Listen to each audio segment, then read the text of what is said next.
Shining Stars! We are back on an adventure with Sibs, and as she meets Queen Esther, we are learning all about being brave. Who of you are brave? Wow, Claudia, did you see? They're all brave. That's fantastic. Can you show me your brave face? I love that.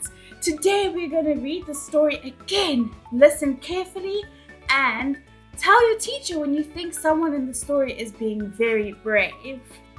Yes, and last week we learned about Queen Esther and Sibs and how they shared their fears together. Let's see what we'll learn this week. This week we're going back in time to see where it all happened, where Sibs was very sad. So let's see what happens next.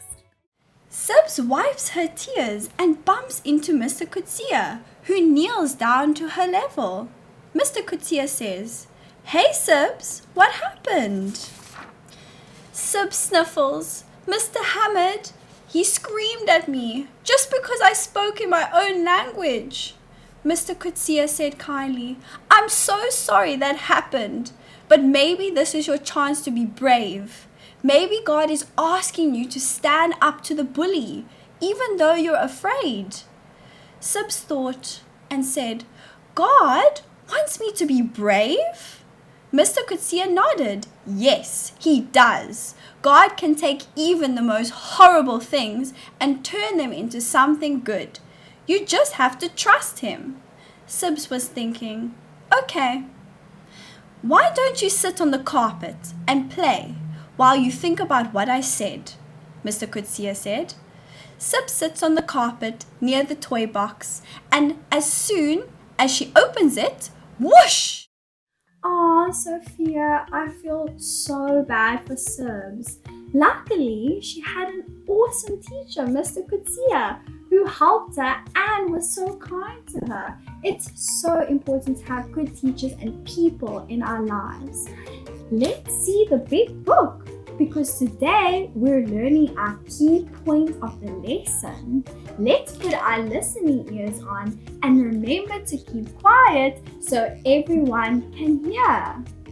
Okay, today's key point is God can use me in big things and little things.